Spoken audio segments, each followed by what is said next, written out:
stop ngejar subscriber. Jadi di tahun 2026 ini teman-teman stop dulu mengejar subscriber, stop dulu mikirin 4000 jam tayang. Ada yang lebih penting dari subscriber dan jam tayang ya teman-teman. Jadi teman-teman simak video ini sampai habis, jangan di skip karena ini sangat penting supaya teman-teman itu tidak terbawa. Jadi hal yang paling penting nge-YouTube itu atau di media sosial itu bukan masalah berapa syarat yang harus teman-teman capai. Ada hal yang lebih penting yang harus teman-teman pikirkan daripada mikirkan subscriber dan jam tayang.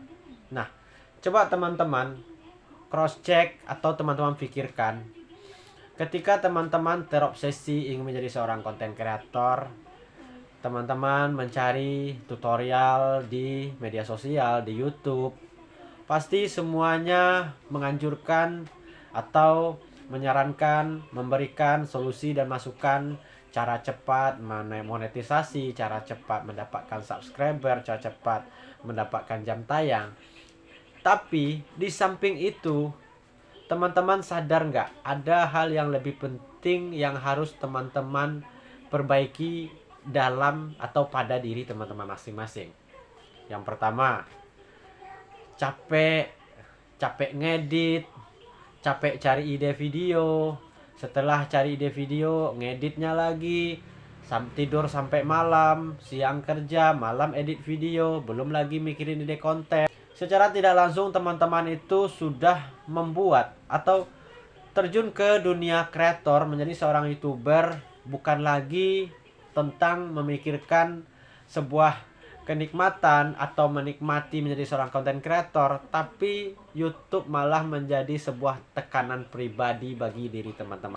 Nah, setelah mengupload video, setelah itu teman-teman masuk ke YouTube Studio dan melihat video teman-teman penayangannya hanya 0, 2, 3, bahkan hanya 10 penonton yang menonton video teman-teman. Nah, di saat itu timbul rasa putus asa, rasa malas ngedit, malas mikirin ide konten. Bahkan timbul rasa tidak percaya diri. Kenapa setiap kita mengupload video kita tidak mendapatkan penayangan.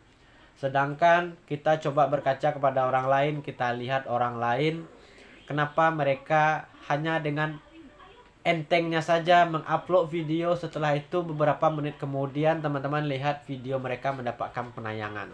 Jangan terfokus hanya mengejar subscriber, karena tujuan YouTube itu bukan 1000 subscriber dan 4000 jam tayang, tapi YouTube hanya ingin seberapa lama penonton itu bertahan di video teman-teman.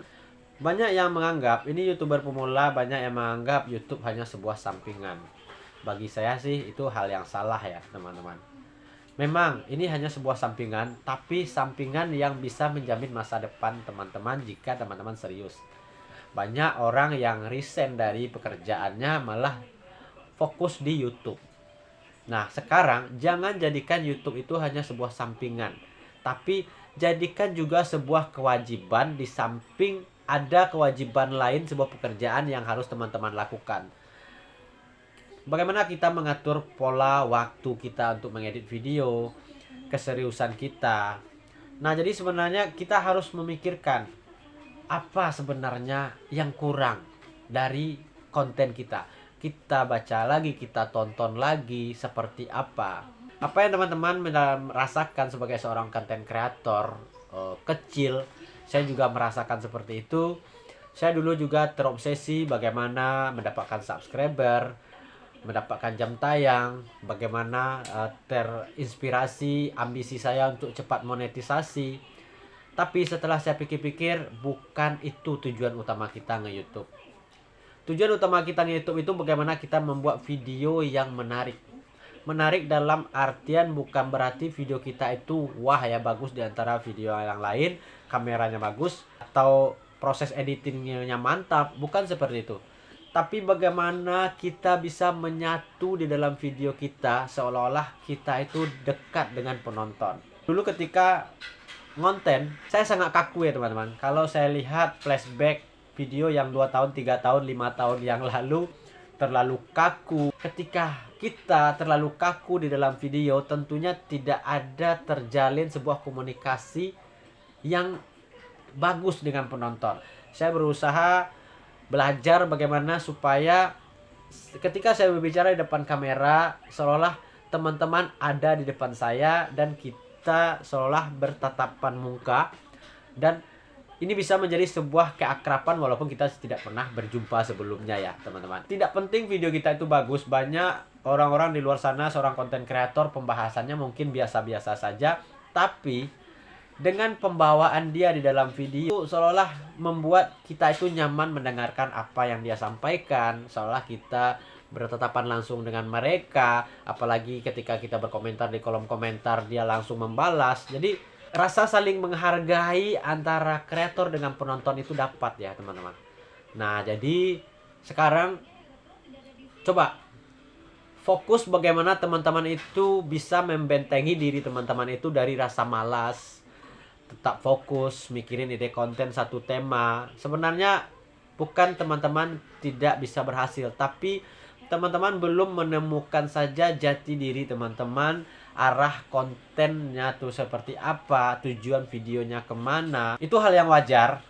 Ketika kita pertama kali melihat kamera, seolah-olah ini hal yang gampang, tapi ketika kita dihadapkan dengan kamera, yang dalam pikiran kita, apa susahnya ngomong di depan kamera, melihat wajah sendiri.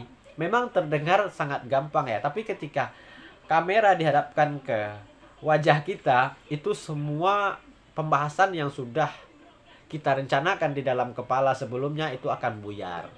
Tapi seiringnya berjalannya waktu, kita belajar membiasakan diri berbicara depan kamera, maka semuanya akan mengalir seperti biasa.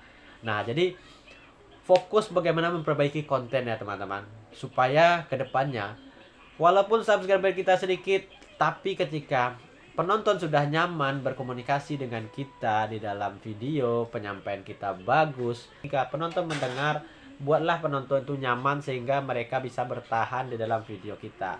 Dan yang pastinya video kita itu harus ada tujuannya. Ketika teman-teman buat sebuah konten mungkin tentang masakan, tentunya tujuannya yaitu memberitahu kepada orang lain, penonton di luar sana, tentang resep. Ketika kita membahas tentang sebuah channel berita, informasi, berarti yang kita sampaikan adalah sebuah informasi terbaru.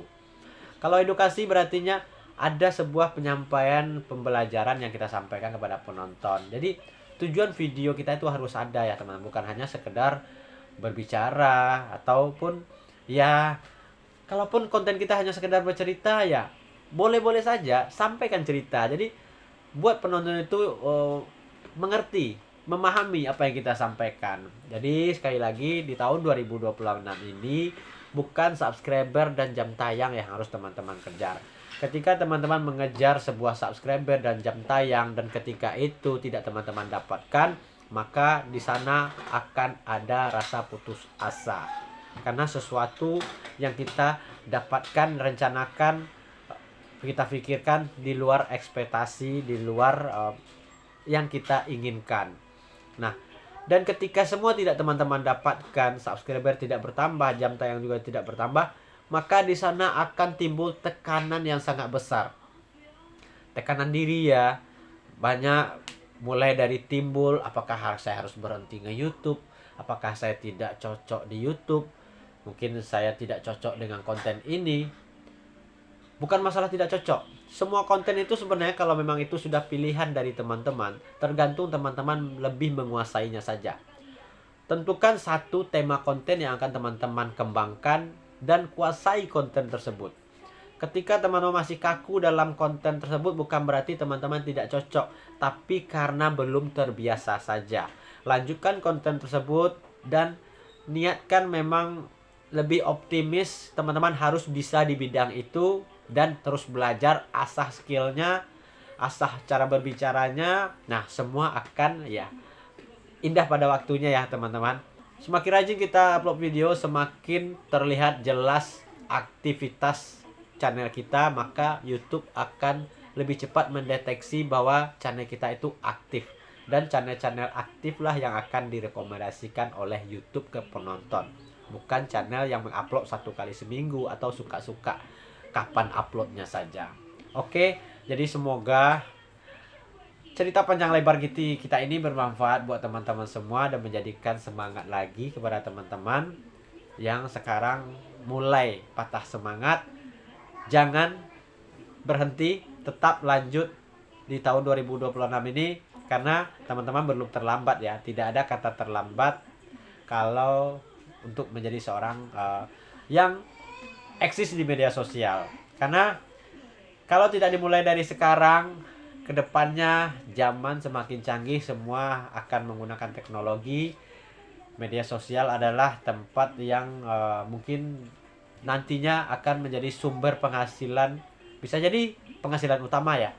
Nah, jadi jangan sampai kita terlalu ketinggalan jauh ya. Jadi tetap semangat, tetap konsisten, upload video, belajar terus, jangan pernah patah semangat.